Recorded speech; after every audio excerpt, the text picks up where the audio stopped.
Surin hadn't expected to spend her first morning in Dreadhollow on her hands and knees scrubbing blood off a stone floor, but here she was, knees aching against ancient flagstone, a rough bristled brush in her hand, and the metallic tang of old blood filling her nostrils with every stroke. The great hall of Dreadhollow Keep stretched around her, like the ribcage of something enormous and long dead. Massive iron chandeliers hung from vaulted ceilings so high the candlelight barely reached them.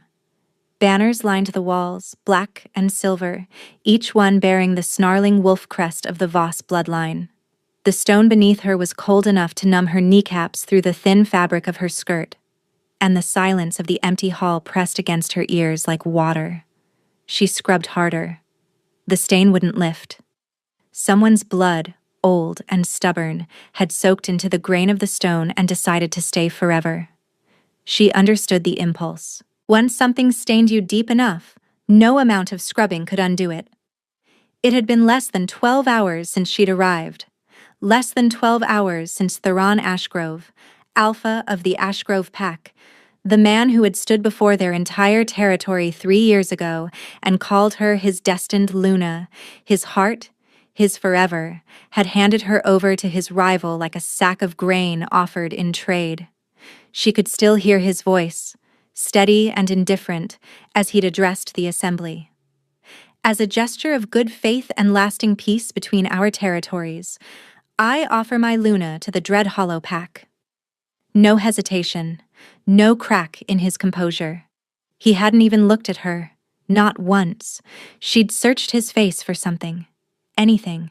A flinch. A shadow of guilt. The smallest flicker that might suggest this was difficult for him. There was nothing.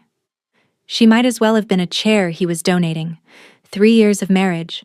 3 years of standing beside him at every ceremony and banquet and alliance dinner, smiling until her face ached, supporting his decisions even when they cut against her instincts, managing his household with a precision he never once acknowledged, enduring his coldness when the doors were closed and the public performance was over.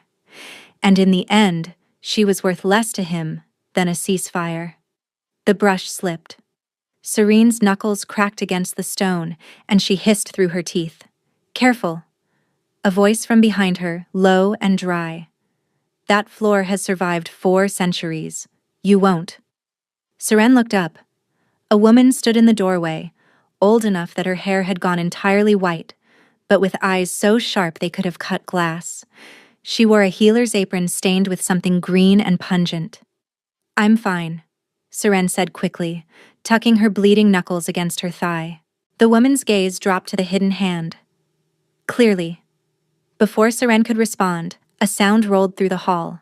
Not a sound exactly, more of a vibration, deep and resonant, rising through the floor and into her bones. The flagstone beneath her right knee grew warm, then hot. Serene scrambled backward. The stone she'd been scrubbing, a massive slab darker than the rest, older, carved with symbols so worn they were barely visible, was glowing. Faint at first, a pale gold light bleeding through the cracks and grooves of the ancient carvings, then brighter, pulsing, alive. The warmth spread up through her palms where they'd pressed flat against the floor. It didn't burn. It felt like sunlight after a long winter, like the first breath after being underwater too long. The white-haired woman dropped the bundle she'd been carrying. "That's not possible," she whispered. The glow intensified. The carved symbols, unreadable moments ago, sharpened into focus as light filled their channels like molten gold pouring through riverbeds. The vibration deepened, and Serene felt it in her chest, in the hollow behind her ribs, in a place she didn't have a name for. Footsteps. Fast and heavy. The great hall doors crashed open. He entered like a storm front. Calum Voss, alpha of Dreadhollow, was the kind of man whose presence rearranged a room simply by occupying it.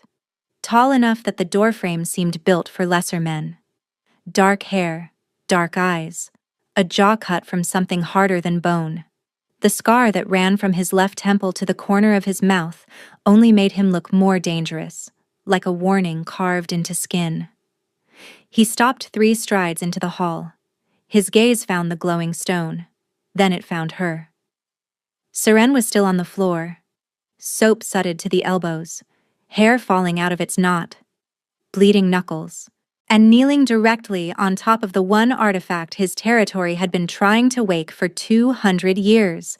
The silence was absolute. Behind him, 2 men and a woman had followed him in, and all 3 stood frozen. One of them, a tall man with copper-red hair and the bearing of a second-in-command, looked at Seren, looked at the stone, and then looked at his alpha with an expression that suggested the world had just tilted sideways. "Who is this?" Calum asked. His voice was quiet, controlled, and somehow that was worse than shouting.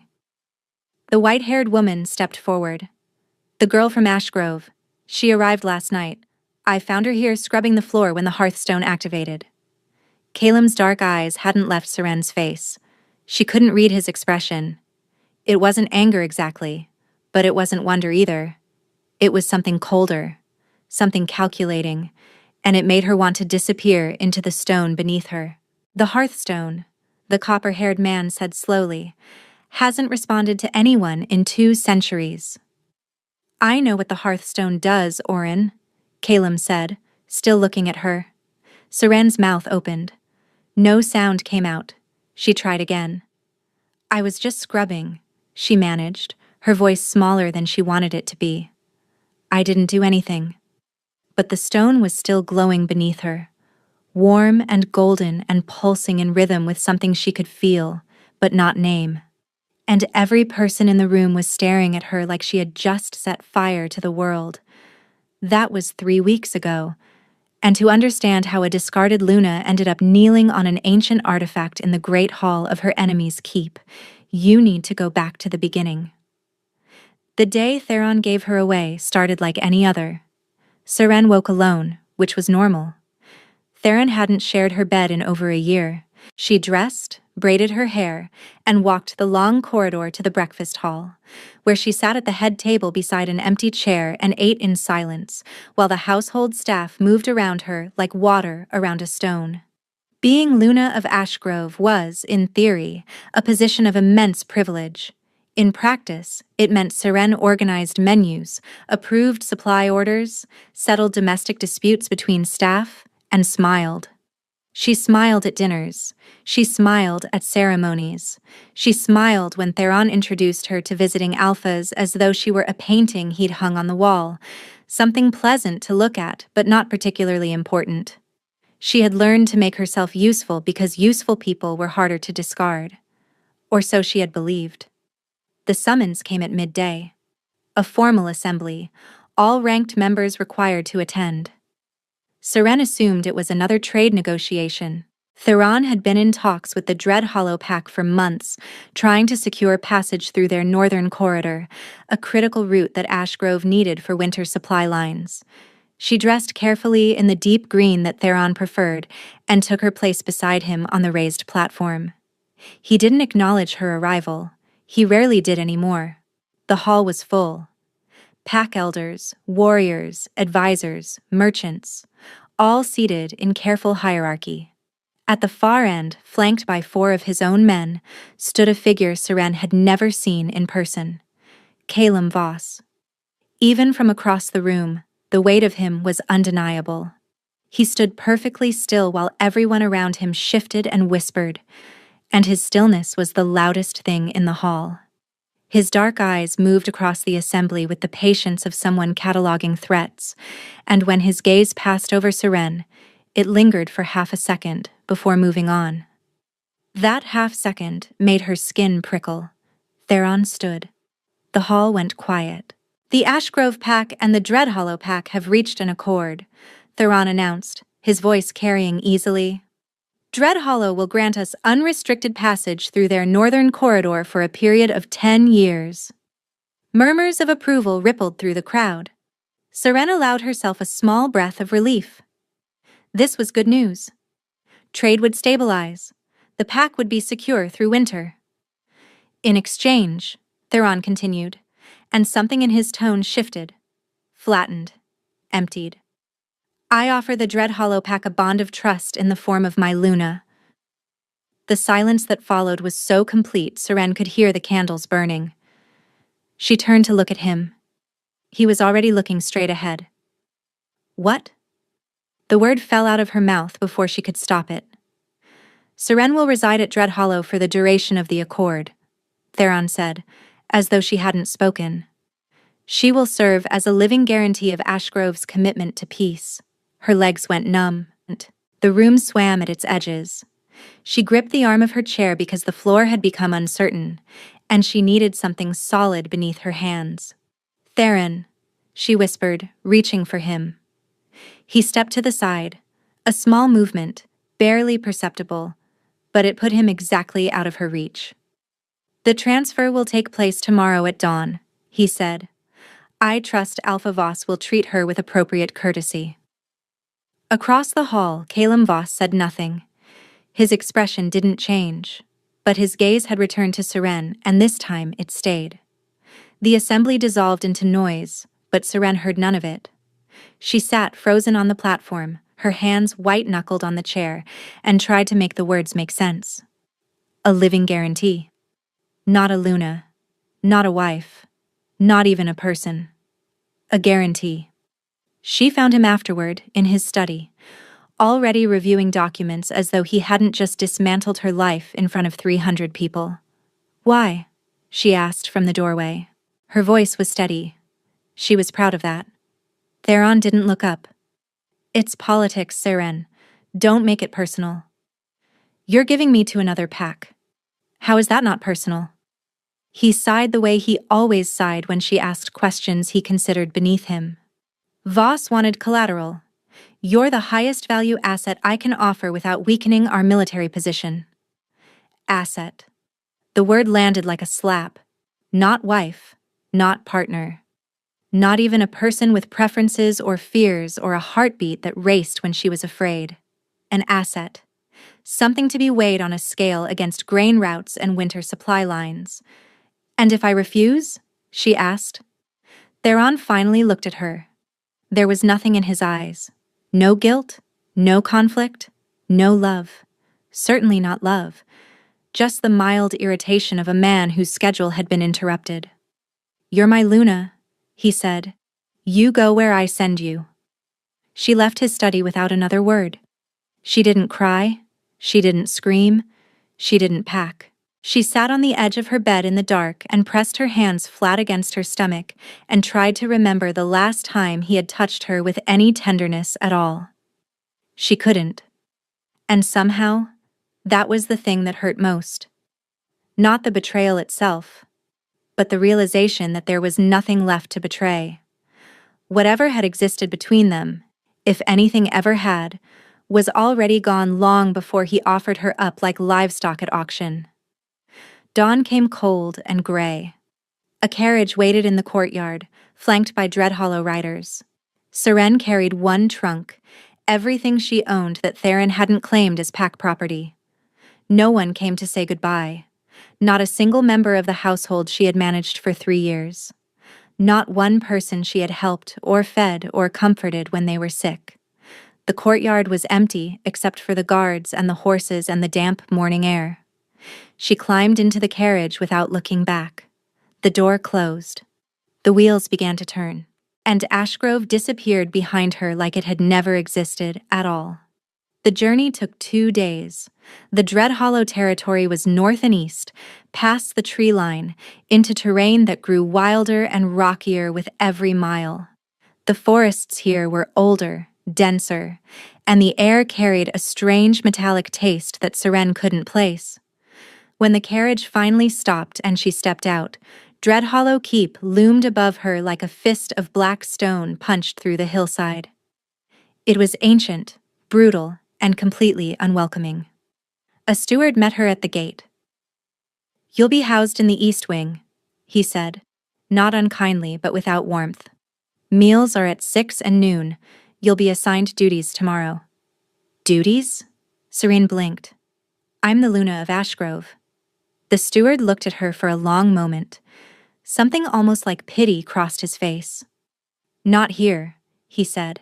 That night, alone in a cold room that smelled of dust and disuse, Seren lay on a narrow bed and stared at the ceiling and felt the full weight of what had happened settle onto her chest like a stone. She was nothing here. Not a Luna, not a wife, not even a guest. She was collateral, a body offered in trade, and the man who should have protected her had been the one to give her away. Her wolf, quiet for years beneath Theron's cold indifference, stirred restlessly inside her. Something was coming. She could feel it in the strange metallic taste of the air, in the way the ground beneath Dreadhollow seemed to hum with a frequency just below hearing. Something was very, very wrong with this place. Duties, it turned out, meant whatever no one else wanted to do. Seren spent her first week at Dreadhollow scrubbing floors, hauling firewood, and sorting dried provisions in a cellar so cold her fingers went blue. The pack members treated her with a spectrum ranging from indifference to open hostility. She was the enemy's Luna, a political pawn sent to live among them, and no one trusted her. She didn't blame them. She wouldn't have trusted her either. But while the social isolation stung, it was the land itself that consumed her attention. Something was deeply, fundamentally wrong with Dreadhollow's territory. She noticed it first during a supply run to the eastern storehouse. The path wound through a stretch of forest that should have been thick with summer growth, but the trees were wrong. Their bark had gone ashen and brittle, leaves curled inward, brown at the edges despite the season. The undergrowth was sparse where it should have been dense, and the soil beneath her feet felt hollow, like walking on the skin of a drum. "Has it always been like this?" Seren asked the supply hand walking beside her, a stocky woman named Petra who had barely spoken 3 words to her all week. Petra glanced at the trees. "Worse every year," she said shortly. "The blight." "The blight?" "Ground's dying. Started maybe 5-6 years ago up in the northern reaches. Creeps south a little more each season. Nothing grows right. Game moves away. Rivers taste like iron." That explained the metallic tang in the air. "Does anyone know why?" Seren asked. Petra gave her a look that said she'd exceeded her question allotment and walked faster. But Seren couldn't stop noticing. The wrongness of the land pulled at her attention like a thread snagging on a nail. She felt it in the mornings when she crossed the courtyard and the flagstones hummed beneath her feet. She felt it at night when she pressed her palm flat against the wall of her room and something pulsed back. Faint and rhythmic, like a heartbeat buried deep underground. She told herself she was imagining things. Grief and displacement could do strange things to a person's mind. She told herself this right up until the morning she found the dead garden. It was behind the east wing, a walled courtyard that had clearly once been beautiful. Stone planters lined the walls, empty now except for dry soil, and the skeletal remains of whatever had once grown there. A fountain stood in the center, dry and cracked, its basin thick with dead leaves. Seren knelt beside one of the planters and pressed her hand into the soil. It was cold, powdery, completely lifeless, like ash. But beneath it, beneath the dead layer, she felt something. A warmth. A hum. The same pulse she'd felt through the walls, stronger here, more insistent. Without thinking, she pushed her fingers deeper into the soil. The warmth surged up through her hand and into her arm, and for one dizzying second, she saw something that wasn't there. A flash of green, impossibly vivid, living green, and the sound of running water, and light, golden light rising from below, a city, towers of pale stone, a sky that wasn't a sky but a vast underground cavern lit by something that burned like captured sunlight. Then it was gone, and she was kneeling in a dead garden with dirt under her fingernails and her heart slamming against her ribs. "What was that?" she whispered to no one. "Interesting." Seren whipped around. The white-haired woman from the great hall, the one who'd witnessed the hearthstone, stood at the garden entrance with her arms crossed and one eyebrow raised. "You again," Seren managed, still shaking. "Nesta," the woman said, Head healer. And you're the Ashgrove girl who lit up an artifact that's been dead since before my grandmother was born. Seren opened her mouth to protest, to explain, to say she hadn't done anything. Save it, Nesta cut in, moving closer. I've been watching you since you arrived. You touch things, and they react. The Hearthstone in the Great Hall was only the most dramatic example. I've seen the corridor sconces flicker when you pass. I've seen frost melt off the courtyard stones where you've walked. She paused, studying Seren with those glass-sharp eyes. What did you just see when you touched the soil? Seren hesitated. Everything inside her screamed to keep quiet, to stay invisible, to not give anyone a reason to notice her. Being noticed in Ashgrove had never led to anything good. But Nesta waited with the patience of someone who had all day and no intention of leaving without an answer. A city, Seren said finally, her voice barely above a whisper. Underground, towers of white stone, golden light. It was beautiful. Nesta's expression didn't change, but something shifted behind her eyes. Something old and heavy moved into place. Come with me, Nesta said. She didn't wait for a response. Seren followed on unsteady legs through corridors she hadn't yet learned, down a staircase that spiraled deeper into the keep than she'd realized the building went. Nesta's workroom was carved directly into the rock, a low-ceilinged chamber lined with shelves of dried herbs, glass jars, leather-bound volumes, and instruments Seren couldn't name. Nesta closed the door and turned to face her. What I'm about to tell you does not leave this room, she said. Understood?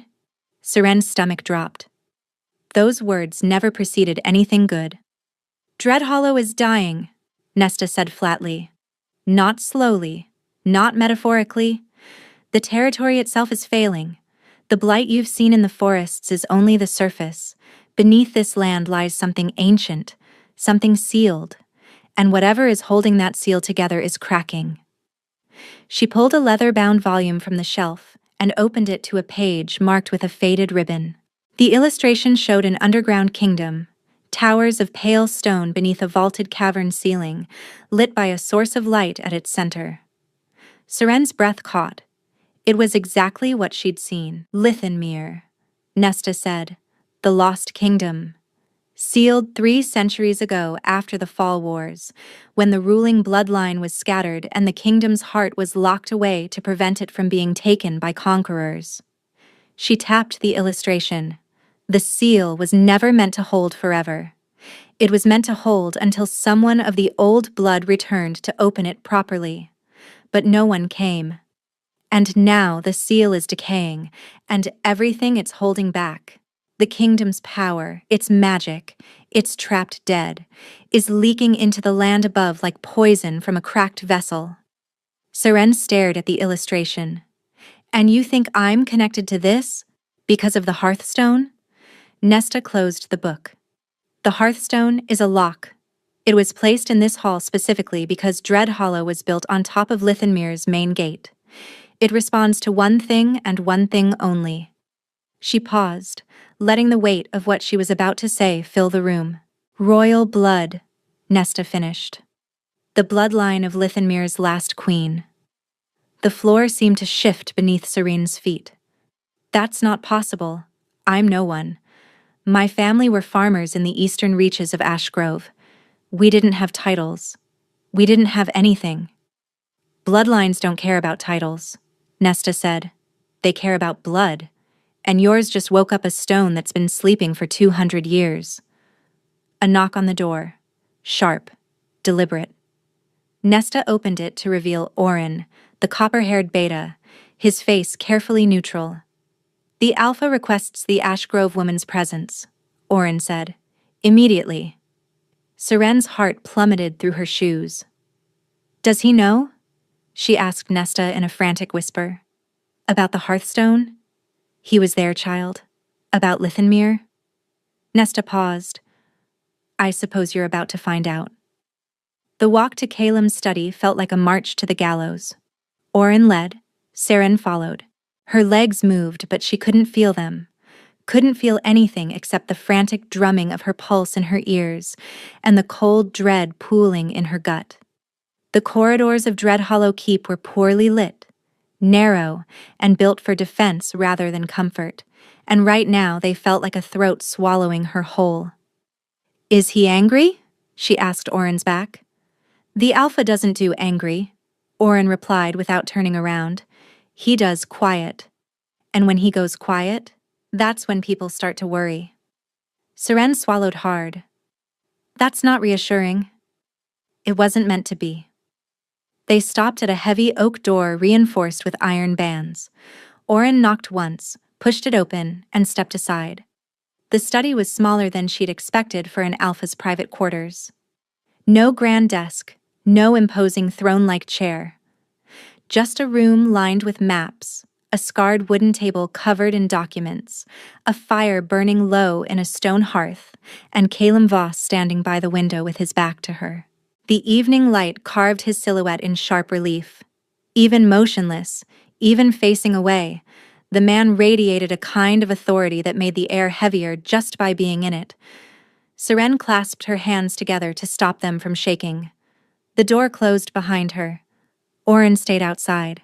She was alone with the Alpha of Dreadhollow. "Sit," Calum said without turning around. Seren sat in the nearest chair so quickly it scraped against the stone floor with an embarrassing screech. She winced. He turned. Those dark eyes found hers, and the full force of his attention landed on her like a physical weight. Up close and without the chaos of the Great Hall, she could see things she'd missed before. The scar was more prominent in the firelight, a pale ridge running from temple to jaw. His eyes weren't just dark. They were the color of deep water on a moonless night, nearly black, and they gave away absolutely nothing. But she could see something else, too. The lines around his eyes that shouldn't have been there on a man who looked no older than 30. The slight hollowness beneath his cheekbones. The barely perceptible tremor in his left hand that he controlled by curling it into a fist at his side. He looked tired. Not the ordinary tiredness of a long day, but the deep, structural exhaustion of a man carrying something that was slowly grinding him to dust. "You activated the Hearthstone," he said. Not a question. "I was scrubbing the floor," Seren replied. "I didn't mean to activate anything. I don't even know what the Hearthstone is." She paused. "Or I didn't. Nesta explained some of it." "How much?" "Enough to be terrified, not enough to be useful." Something flickered across his face. Not amusement, not quite, but the faintest disruption in that wall of controlled composure. "Nesta believes you carry the bloodline of Lithenmere," he said. "Nesta believes a lot of things. I grew up farming turnips in eastern Ashgrove. The most royal thing about my family was the rooster my mother named King Bartholomew." The silence that followed was long enough that Seren had time to deeply regret every word that had just come out of her mouth. She was talking to a feared Alpha about a rooster. Her former Luna training was clearly in shambles. "The Hearthstone has never responded to anyone," Calum said, his voice steady and measured. "Not to my father. Not to his father. Not to any healer, elder, or scholar who has studied it. In 200 years, not a single person has drawn so much as a flicker from that stone." He paused. "And then you knelt on it with a scrub brush, and it lit up like a bonfire." Seren bit the inside of her cheek. To be fair, it was a very thorough scrubbing. She saw it then, just barely. The corner of his mouth moved. The smallest twitch, suppressed almost immediately, but she saw it. "I need to understand what you are," Calum said, stepping closer. "What you can do. Whether the Hearthstone was a singular event, or whether there's something in you that this land responds to." "You want to test me?" Seren said, her chest tightening. "A lab subject, a tool, an asset. Different Alpha, same language." His brow furrowed slightly. "I want to walk you across my territory and see if the ground wakes up where you step." "That sounds like a test." "It is a test," he admitted. "But I'm asking, not ordering." That stopped her. Theron had never asked her anything. Not once in 3 years. And if I say no? Seren asked, testing the boundary. Then you go back to scrubbing floors, and my territory continues to die, and we both pretend this conversation never happened. There it was. His territory was dying. He'd said it plainly, without performance or self-pity, and the matter-of-fact way he named the catastrophe told her he'd been carrying this truth alone for a long time. How bad is it? She asked quietly. His jaw tightened. Bad enough that I traded for a Luna I didn't want just to secure our western supply line before winter. Bad enough that the northern reaches can't sustain a hunting pack anymore. Bad enough that if something doesn't change in the next 2 years, Dreadhollow won't exist. The words landed with the weight of a confession he hadn't meant to give. She could see him regretting it already, his expression closing down, the wall rebuilding itself in real time. A Luna you didn't want, Seren repeated, and she hated how much that stung. She should have been past the point where being unwanted could hurt her. She'd had years of practice. Calem's eyes sharpened. That came out wrong. It came out honestly. Another pause. His hand uncurled from its fist, then curled again. I didn't want a political hostage, he said, his voice lower now. I didn't want a woman ripped from her home and dropped into mine against her will, Ashgrove offered. I accepted because the alternative was watching my people starve. That's not the same as not wanting you. The distinction was small but precise, and Seren felt it land somewhere unexpected, somewhere she hadn't been touched in a long time. She studied him, the exhaustion in his face, the tension in his shoulders, the way he held himself like a man bracing against a wind that never stopped blowing. Fine, she said. I'll walk your territory with you, but I have conditions. His eyebrow rose. Conditions? I want a real room, not the storage closet I've been sleeping in. I want to eat in the main hall, not in the servants' corridor. And I want the household to stop calling me the Ashgrove woman, like I'm a piece of luggage that arrived without a label. You have a name, I assume, Calem said. Seren. He repeated it quietly, almost to himself, and something about the way the syllables sounded in his voice, low and unhurried, like he was committing it to a place he wouldn't forget, made something inconvenient happen behind her ribs. Seren, he said again. You'll have your room. You'll eat where you please, and the household will use your name. He extended his hand. She looked at it, at the scars across his knuckles, at the barely there tremor he couldn't quite hide. She took it. The contact was brief, a firm grip and release, but in the half-second their palms touched, she felt it. A jolt of warmth that shot from her hand up through her arm and settled behind her ribs like a second heartbeat. And she saw his eyes widen just slightly, just for an instant, before the mask slammed back into place. We start tomorrow at dawn, he said, his voice rougher than it had been a moment ago. Dress for rough terrain. Seren stood, nodded, and walked to the door on legs that felt like they belonged to someone else. She was halfway down the corridor when Oren fell into step beside her. You're still alive, the beta observed. That went better than most people's first private audience with the alpha. He's not what I expected, Seren admitted. Oren glanced at her sideways. And what did you expect?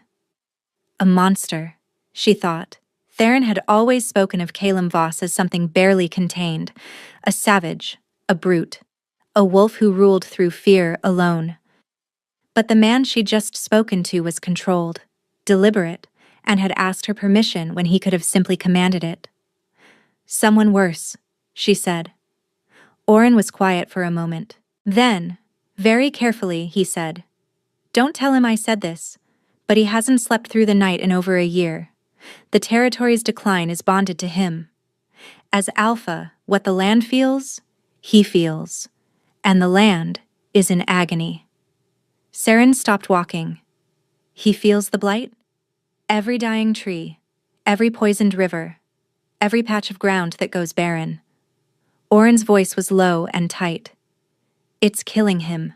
Slowly, but it's killing him. And he won't tell anyone because he thinks admitting weakness will break the pack's morale. The corridor suddenly felt colder. Seren pressed her back against the wall and tried to process what she'd just been told. The tremor in his hand, the hollow cheeks, the lines around his eyes. He wasn't just tired. He was dying with his land. "Why are you telling me this?" she asked. Oren looked at her with an expression she couldn't quite decipher. "Because that stone lit up for you," he said. "And in 11 months of watching my alpha deteriorate, that's the first thing that's given me any hope at all." He left her standing alone in the dim corridor, her hand still tingling where Calem's grip had been, her mind racing with the impossible weight of what she'd just learned. She was a discarded Luna with no pack, no rank, and no power. And somehow, impossibly, she might be the only thing standing between this territory and its end. The ground beneath her feet hummed, faint and steady, like it was waiting for her to decide. They started at dawn, as promised. Calem walked ahead, setting a pace that was brisk but not punishing, his long stride eating ground with the efficiency of a man who'd been mapping this territory since before he could read. Oren trailed behind them both at a distance that suggested he was present for protection, but also very deliberately giving them space. Seren struggled to keep up at first. The terrain beyond the keep was unforgiving, all broken rock and steep inclines carpeted with dead undergrowth that crumbled to powder underfoot. The blight was worse out here. Trees stood like gray skeletons against the sky, their branches bare and brittle despite the season. No bird song. No rustle of small animals in the brush. Just wind and silence, and the faint metallic taste that coated her tongue with every breath. But the land responded to her. She didn't notice it at first. It was Calem who stopped, turned, and stared at the ground behind her with an expression she couldn't parse. "What?" Seren asked, alarmed. "Look," he said. She turned. The path behind her, the cracked and powdery soil she'd just walked across, had changed. Not dramatically, not like a garden springing to life, but the gray had softened, tiny hairline fractures in the earth had sealed, and along the edges of her footprints, thin and fragile as thread, something green was pushing through. Seren knelt and touched one of the sprouts with her fingertip. Warmth pulsed back. "That hasn't happened anywhere on this territory in 3 years," Calem said, his voice carefully controlled. But she caught it underneath, the tremor. Not of his hand this time, but of his composure. They kept walking. The pattern continued. Where she stepped, the ground softened. Where she touched a dead branch, the bark warmed beneath her fingers. She pressed her palm against the trunk of a birch that had gone completely gray and felt something deep inside it shudder and reach toward her touch, like a living thing turning towards sunlight. Calem watched all of it without speaking, but she noticed the way his shoulders gradually dropped from their rigid position, the way the lines around his mouth eased, the way his breathing deepened and slowed the longer they walked together. "Does it help?" she asked during a rest stop, seated on a flat boulder while he stood at the edge of a dried stream bed, looking down at stones that should have been submerged. He glanced at her. "Does what help?" "Being near me. Oren told me the land's pain is bonded to you. If the land feels better where I walk, then maybe you feel better too." He didn't answer for a long moment.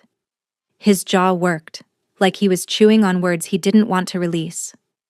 "Yes," he admitted finally. One word, offered like it cost him something. Seren nodded and didn't push further. She was learning that Calem gave things up in small increments, like a man paying a debt he wasn't sure he owed. The days settled into a rhythm after that. Each morning, they walked. Different routes, different sectors of the territory, mapping which areas responded strongest to her presence. Calem carried a leather journal and recorded everything with a methodical precision that reminded her, absurdly, of the ledger books she'd kept as Luna of Ashgrove. Except those ledgers had tracked grain stores and household expenses, and this one tracked the slow resurrection of a dying land. She started talking during their walks, Not about anything consequential at first. Stories from Ashgrove that didn't hurt to tell. The time a visiting diplomat's horse had bolted through the formal gardens and destroyed an entire bed of prize roses. The baker who accidentally doubled the salt in the wedding cake for the pack's most senior elder and then blamed it on the apprentice, who was actually his own son. Calum listened without comment, which she'd expected. What she hadn't expected was the questions. "The diplomat," he said one morning, 2 miles into a stretch of dead pine forest. "Which territory?" Seren blinked. "Harrowfield." "And the horse?" "Completely fine. Ate 6 rose bushes and seemed very pleased with itself." The corner of his mouth moved. She was learning to watch for that micro-expression, the barely there twitch that was Calum's version of a laugh. It shouldn't have mattered. It shouldn't have made something warm uncurl low in her stomach every time she caught it. But it did. On the 5th evening, something shifted. They were returning to the keep along the western ridge, the sun dropping toward the tree line, when Seren stumbled on a root hidden beneath dead leaves. Her ankle turned, and she pitched forward with a yelp. Calum caught her. His hand closed around her upper arm, firm and immediate, and he pulled her upright before she'd finished falling. For 2 seconds, maybe 3, she was pressed against his chest, his hand on her arm, his other hand braced against her back, and she could feel his heartbeat through his shirt. It was fast, much faster than a man standing still should produce. And then she felt something else. A wave of sensation rolling through the contact point, not the warm pulse of the land waking up, but something sharper, more personal. A thread of raw, bone-deep pain that wasn't hers. She gasped. It was his pain. The territory's agony bleeding through him, constant and grinding, a low scream he carried in his body every waking moment. He released her immediately, stepping back, his expression shuddering. "Are you all right?" he asked, his voice clipped. "You're in pain," she said instead of answering. "Constant pain. I felt it." Something dangerous flickered behind his eyes. "You felt nothing." "I felt everything," she countered, and the honesty of it startled them both. The silence that followed was thick enough to touch. He looked at her with an expression she was beginning to recognize, the face of a man who wanted to say something but had long ago decided that wanting things was a luxury he couldn't afford. "We should get back," he said. That night, Seren couldn't sleep. She lay in her new room, the proper room Calum had given her as promised, staring at the ceiling and feeling the hum of the ground beneath the keep vibrate through the bed frame. The warmth was stronger tonight, pulsing, rhythmic, almost like a summons. She closed her eyes. The hum deepened. And then the room dissolved. She was underground, vast and impossible and breathtaking. A cavern so enormous its ceiling vanished into luminous haze. Towers of pale stone rose around her, elegant and ancient, their surfaces carved with the same symbols she'd seen on the hearthstone. Golden light emanated from somewhere ahead, warm and alive, illuminating streets and bridges and archways that had clearly once been filled with thousands. Lithenmere, the lost kingdom. Not an illustration in Nesta's book. A real place, solid beneath her bare feet. But something was wrong. The light flickered. The stones were cracked. And at the edges of her vision, shadows moved, not threatening exactly, but watching, waiting. Figures that might have been people, or might have been memories, standing motionless in doorways and on balconies, their faces turned toward her. One of them stepped forward. A woman, tall and regal, with silver hair and eyes that burned like molten gold. She wore a crown. The woman opened her mouth to speak, and Seren woke up gasping, drenched in sweat, the word still forming on the ghost queen's lips. A word she hadn't heard, a name she almost recognized. She pressed her hand against her racing heart and whispered into the dark, "What do you want from me?" The ground hummed louder. It didn't answer, but it didn't stop either. Seren found Nesta before the sun was fully up, still shaking, still feeling the phantom warmth of Lithenmir's golden light on her skin. She told her everything: the underground kingdom, the towers, the watching figures, the crowned woman who had tried to speak. Nesta listened without interrupting, her sharp eyes growing sharper with every detail. "You didn't just see it," Nesta said when Seren finished. "You were there. Your feet were dirty when you came to my door." Seren looked down. Pale dust clung to the soles of her bare feet, the same fine powder that had covered Lithenmir's streets. Her stomach dropped. That's not possible. And yet, Nesta crossed to her shelves and pulled down 3 more volumes, stacking them on the workbench with practiced urgency.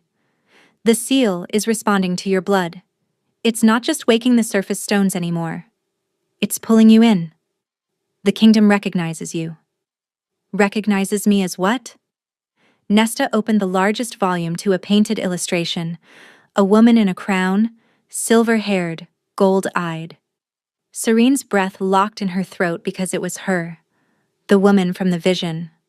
Rendered in pigment and gold leaf 3 centuries ago. "Vaelith," Nesta said. "Last queen of Lithenmir. She sealed the kingdom herself to protect it from the armies that conquered the surface. She scattered her bloodline among the common folk, hiding her descendants in plain sight." She paused. "In places like Eastern Ash Grove, among families who grew turnips and named their roosters after kings." Seren sank onto a stool, her legs refusing to hold her. "So my whole life, my entire ordinary, invisible, unremarkable life, I've been carrying this inside me and never knew?" "The blood lies dormant until it encounters the seal," Nesta explained. "You could have lived and died in Ash Grove and never known, but you're here now, standing on top of Lithenmir's main gate. And the seal knows exactly what you are." A knock at the door. Oren entered, his expression tight with something that looked disturbingly close to alarm. "Nesta, you need to come. The Alpha collapsed during the morning briefing." Seren's blood went cold. They found him in the corridor outside the council room. He was on his feet by the time they arrived, one hand braced against the wall, Oren hovering at his elbow. But his face was gray. Not pale, gray, the same lifeless ash color as the blighted trees in his territory. "I'm fine," Calum said through clenched teeth. "You're the color of a corpse," Nesta replied flatly. "Sit down before you prove me right."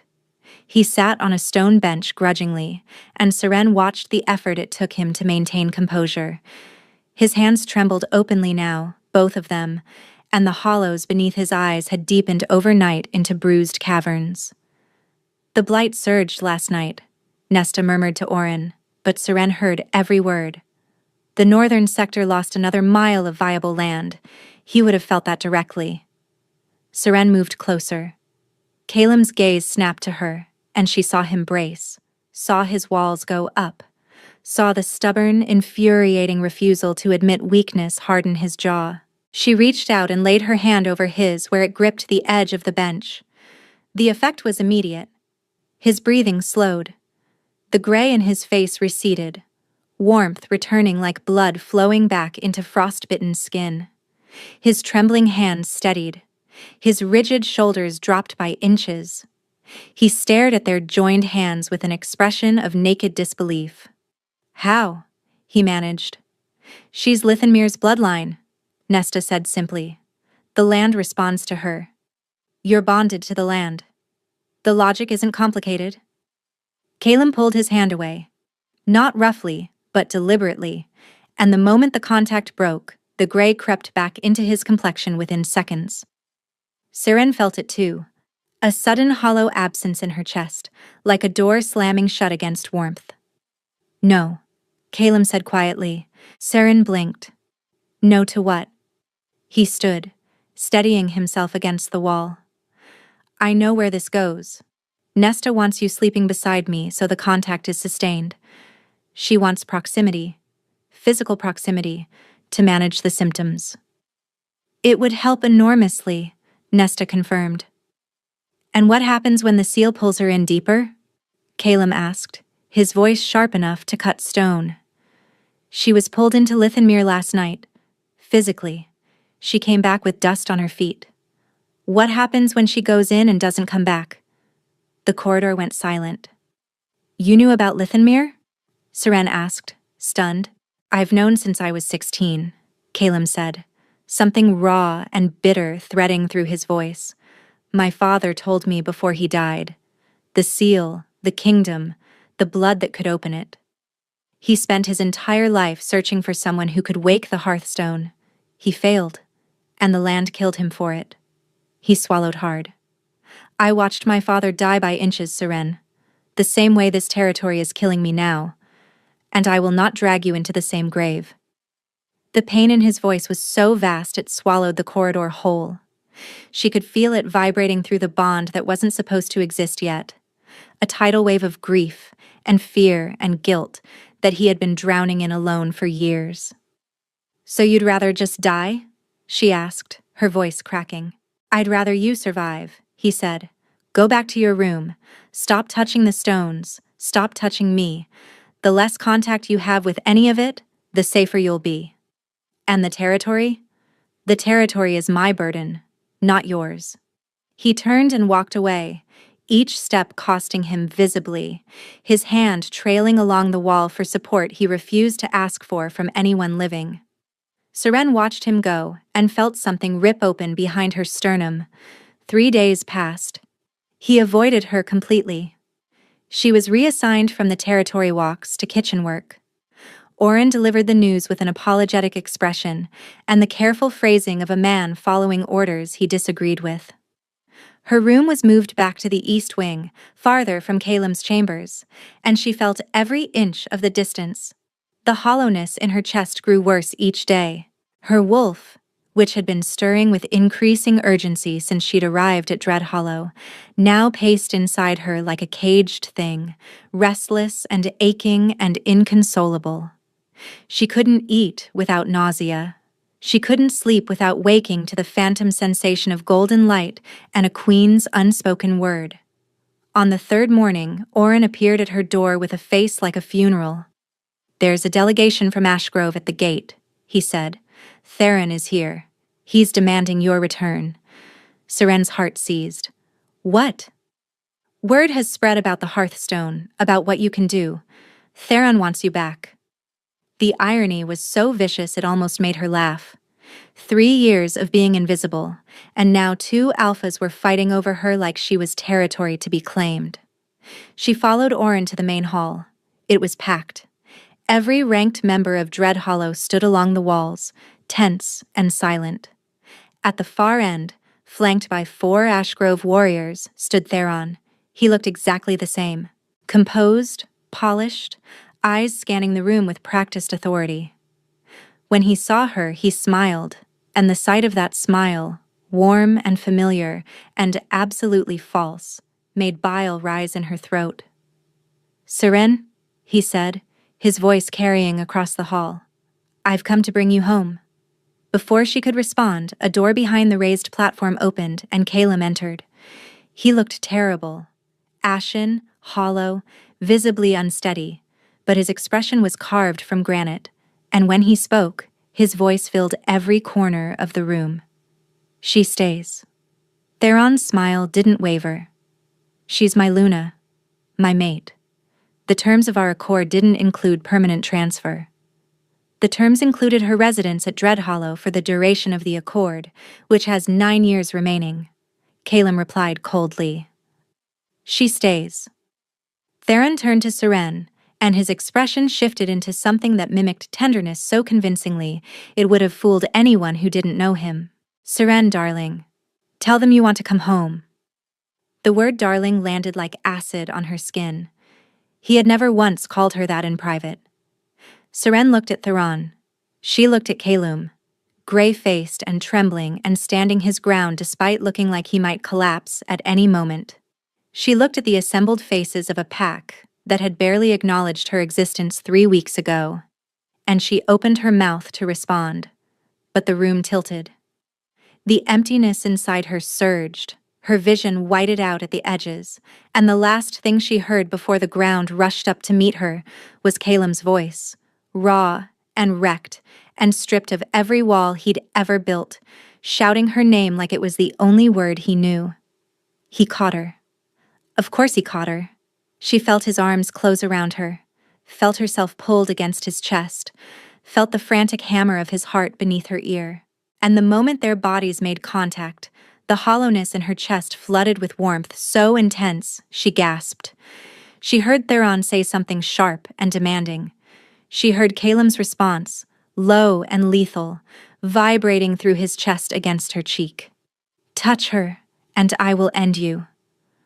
The hall erupted into noise, but Seren was already slipping under, Calem's arms tight around her, his heartbeat the last sound she heard before the dark took her. She woke in his bed. She knew it was his before she opened her eyes. The scent gave it away. Wood smoke and iron and something warmer beneath. Something that smelled like safety in a way she couldn't explain and didn't want to examine too closely. Seren opened her eyes. The room was dim, curtains drawn, firelight casting amber shadows across unfamiliar walls. This was the Alpha's private chamber, larger than any room she'd been in at Dreadhollow, but sparse, almost austere. A weapons rack on one wall, a desk buried under maps, and the bed she was lying in, massive and draped in dark linen, was the only concession to comfort in the entire space.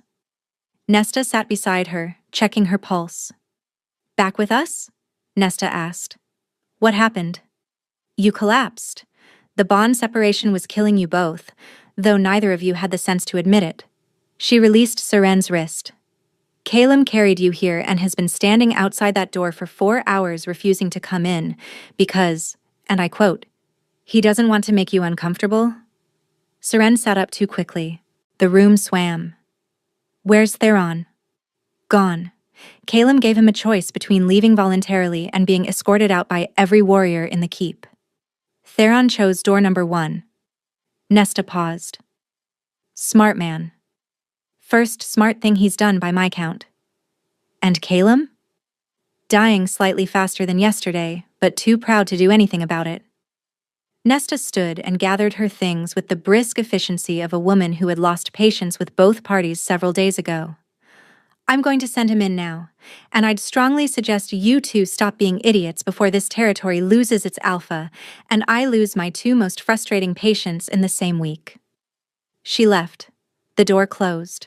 Silence settled over the room like snow. Then it opened again, and Calem filled the doorway. He looked worse than she'd ever seen him. The gray had spread from his face down to his hands. His eyes, those dark, unreadable eyes, were bloodshot and shadowed. He leaned against the doorframe like it was the only thing holding him vertical. But he was looking at her. Really looking. Not the controlled assessment he usually offered. Not the careful neutrality he wore like armor. He was looking at her the way a man looks at the one thing in the world he wants most and has convinced himself he cannot have. "You're awake," he said, and his voice broke on the second word. "Come here," Seren said. He didn't move. "Seren, I meant what I said. I won't risk you. And I meant what I said 3 days ago. Would you really rather die? If it keeps you safe." "It doesn't keep me safe," she said, and felt tears building behind her eyes. "I collapsed in the Great Hall. The bond is already formed, Calem. Whether you touch me or don't touch me, whether I sleep here or on the other side of the keep, we're already connected. The only thing your distance is doing is killing us both faster." He flinched, physically flinched like she'd struck him. "How long have you known about the bond?" she asked. His hand gripped the doorframe until his knuckles went white. "Since the handshake, in my study, the first time we touched." Weeks. He'd known for weeks and said nothing. Carried it alone, like he carried everything alone. "Why didn't you tell me?" "Because you didn't choose this," he said, and the rawness in his voice was devastating. "You didn't choose to be given away. You didn't choose to come here. You didn't choose me. And I refuse to be another alpha who takes your choices from you. The tears spilled over. She didn't wipe them away. You're right, she whispered. I didn't choose any of those things, but I'm choosing now. She held out her hand. He stared at it. The firelight caught the tremor running through his entire body, exhaustion and pain and something fiercer wrestling beneath his control. I don't want to hurt you, he breathed. Then stop leaving me, Seren said. That's what hurts. He crossed the room in 3 strides, his hand closed around hers and the warmth detonated between them, flooding through every point of contact, racing up her arm and settling into her chest like a sun being born behind her ribs. She gasped. He made a sound that was half groan, half something broken finally being set right. She pulled him down onto the bed beside her. He came without resistance, all that iron control dissolving the moment she touched him. She pressed her palm against his chest and felt his heartbeat steady under her hand, felt the gray recede from his skin in real time, felt the trembling stop. You stubborn, impossible man, she murmured. His hand came up to cradle her face. His thumb traced the tear track on her cheek. You collapsed in front of my entire pack, and your former mate, and you're calling me stubborn? Yes, because you watched me collapse rather than admit you needed me. Something cracked behind his eyes. The last wall. The final defense. I need you, he said, and the words came out like they'd been locked inside him for years, not weeks. Years. I need you so much it terrifies me. She kissed him. She leaned up and pressed her mouth against his. And it wasn't graceful or gentle. It was desperate. The kiss of 2 people who had been drowning within arm's reach of each other and had finally closed the distance. He responded like a man starving. His hands slid into her hair. His mouth moved against hers with a hunger that stole the air from her lungs. He kissed her like she was oxygen, like she was the first full breath he'd taken in years. I was so afraid, he said between kisses, his forehead pressed against hers. When you fell, when he called you darling and I saw your face, I wanted to tear him apart. He means nothing to me, Seren said, pulling him closer. He never did. I just didn't know what something real felt like until now. Calum pressed his forehead against hers, his breath warm on her lips. His hand cradled the back of her neck, holding her close, and the tenderness of it nearly broke her. If we do this, he murmured, the bond completes. There's no undoing it. I know. You'll be tied to me, to this dying territory, to all of it. I know, she repeated, and kissed him again, slowly this time, pouring everything she couldn't say into the press of her lips against his. What followed was quiet and sacred and theirs alone. He held her like she was the most important thing in the world, and she held him back. And somewhere in the space between heartbeats, the bond sealed.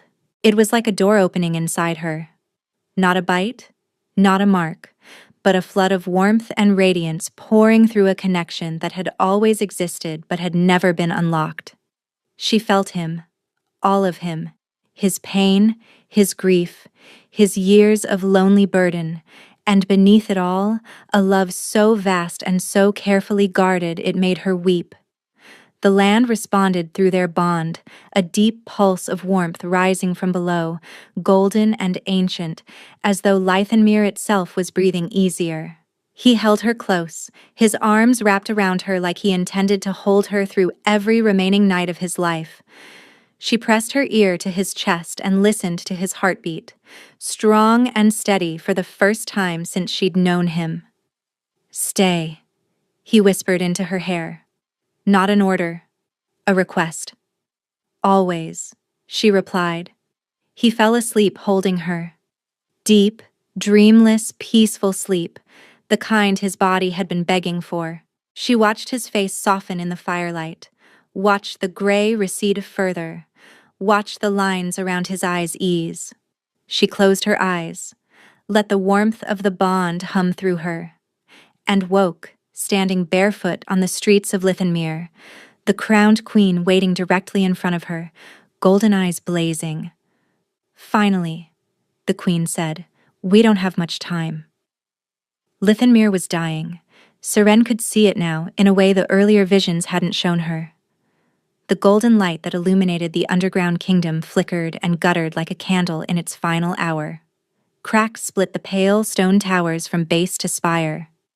The streets, once grand, were buckling inward, and the air tasted of something old and exhausted, a place that had been holding its breath for 300 years and couldn't hold it any longer.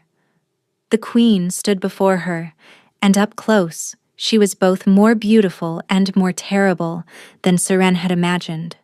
Valeth's silver hair moved without wind. Her golden eyes burned with an intensity that bordered on pain, and she was translucent at the edges, flickering in and out of solidity like a flame in a draft. "You're fading," Seren said. "Everything here is fading," Valeth replied. Her voice carried the weight of centuries. "The seal was built to preserve, not to imprison, but 300 years without renewal has turned protection into suffocation. My people are trapped. My kingdom is choking on its own magic, and the poison is bleeding upward into the land your mate calls home. Your mate." The words landed with unexpected force. The bond hummed in Seren's chest, warm and golden, and through it she could feel Calem above her, sleeping, peaceful, unaware that she was standing in the ruins of an underground civilization. "What do I need to do?" Seren asked. "Open the seal. Release us." "How?" Valeth studied her with those burning eyes. "The seal responds to blood. My blood. Your blood. But it won't yield to blood alone. It was locked with grief, with the belief that hiding was the only way to survive, and it can only be opened by someone who understands that grief and chooses to move through it." The ground trembled. Dust cascaded from the cracked ceiling far above, and somewhere in the distance, stone collapsed with a sound like thunder swallowed by earth. "This kingdom was buried because we believed we weren't strong enough to exist in the open," Valeth continued, and her voice cracked for the first time. "We were conquered, scattered, told we were nothing, and instead of rising, I sealed us away. I told my people that hiding was safety, that being invisible was the same as being protected." She looked at Seren with a recognition that pierced straight through her. "You understand that lie, don't you?" Serene's breath caught. Because she did. She understood it the way she understood her own heartbeat. Instinctive and inescapable. 3 years of making herself small in Ashgrove. Years before that of being the quiet daughter, the agreeable girl, the one who never caused trouble because causing trouble meant being noticed, and being noticed meant risking rejection. She had sealed herself away long before Theron gave her away. She had buried every want, every need, every sharp edge of her personality beneath a surface so smooth and accommodating that no one ever had to see her. And she'd told herself that was safety. "I hid," Seren whispered. "My whole life. I made myself invisible so no one would have a reason to throw me away. And they threw me away anyway." The watching figures at the edges of the street stirred, hundreds of them, thousands.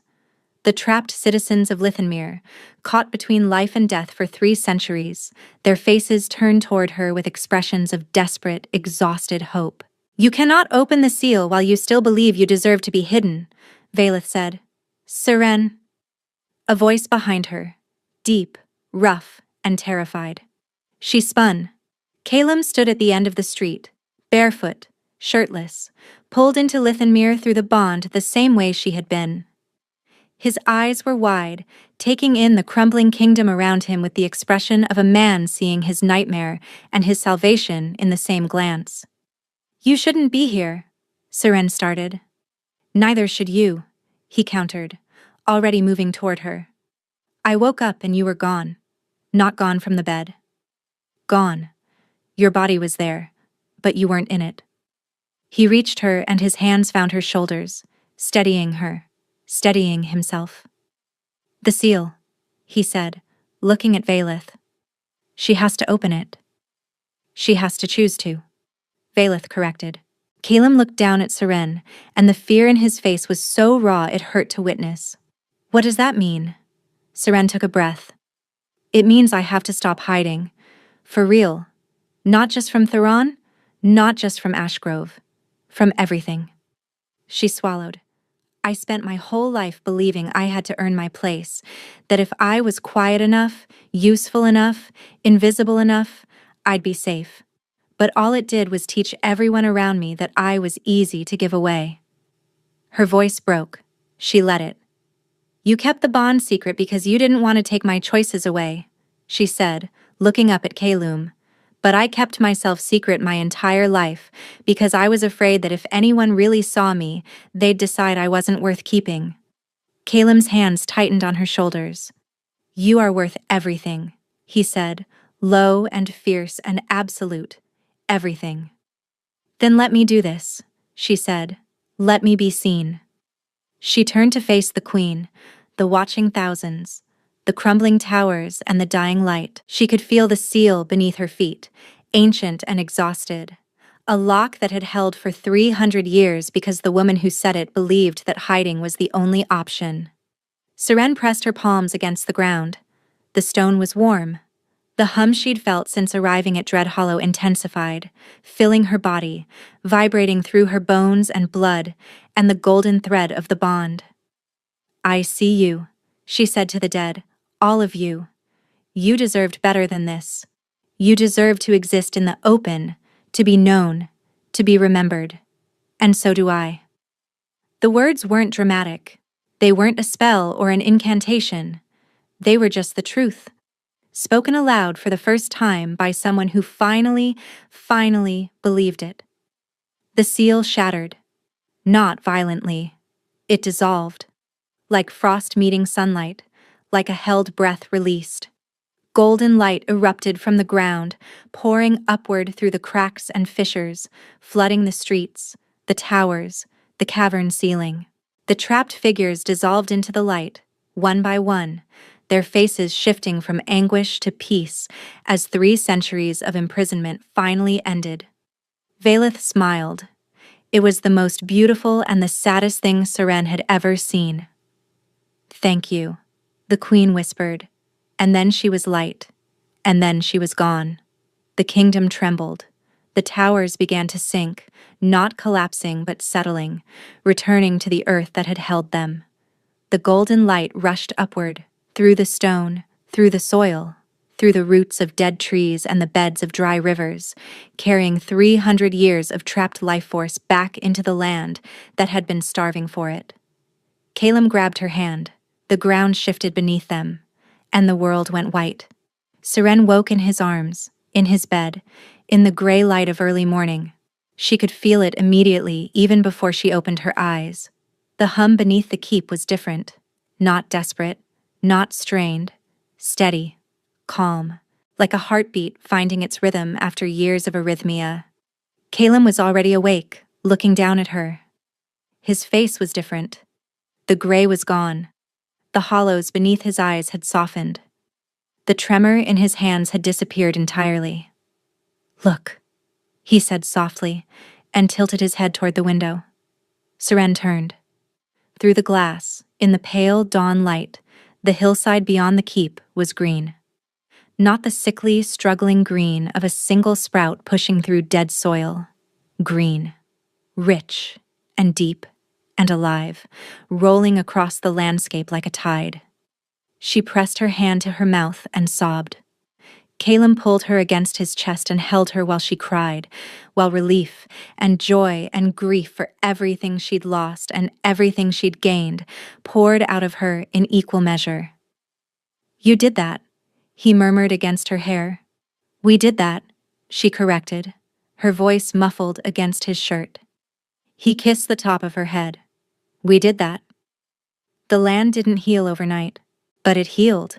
Week by week the blight receded. Rivers ran clear. Trees pushed out new growth. Prey returned to the northern reaches, and the metallic taste that had haunted the air for years faded to nothing. Calem's strength returned with his territory. The gray left his skin permanently. He slept through the night, every night, with Seren beside him. Sometimes she woke before him and watched the steady rise and fall of his chest, the peace in his face, and felt the bond hum between them like a song neither of them had known they needed to hear. Word reached Ashgrove eventually. The Hearthstone, the bloodline, the kingdom released. Theron sent a formal letter requesting renewed negotiations. Calem used it to light the fire in his study. Seren didn't ask him to dignify it with a response. He didn't offer one. The pack adjusted. It took time. A former Luna from a rival territory, bonded to their alpha, carrying the blood of an ancient kingdom that had reshaped their land from beneath, was not a simple thing to absorb. But Seren had spent a lifetime learning how to manage a household, and Dreadhollow's people, stubborn and guarded as they were, eventually stopped calling her the Ashgrove woman and started calling her by name. On a morning 3 months after the seal broke, Seren stood in the great hall of Dreadhollow Keep. Not on her knees. Not scrubbing anyone's floor. She stood at the center of the room, directly over the hearthstone, which glowed softly beneath her feet with a steady, contented warmth, and she looked out at the hall, where her life had changed. Calem appeared beside her. His hand found hers, and the contact sent the same steady warmth through her that it always did, reliable and constant as sunrise. "You're standing on the hearthstone again," he observed. "It likes me," Seren replied. The corner of his mouth moved. That small, barely there twitch she had learned to watch for, had learned to treasure, had learned to call his smile. "It's not the only one," he said quietly. Seren squeezed his hand. The stone hummed beneath her. The morning light poured through the tall windows, falling across the banners and the iron chandeliers and the scarred flagstone floor that had once felt like a prison. It felt like home now.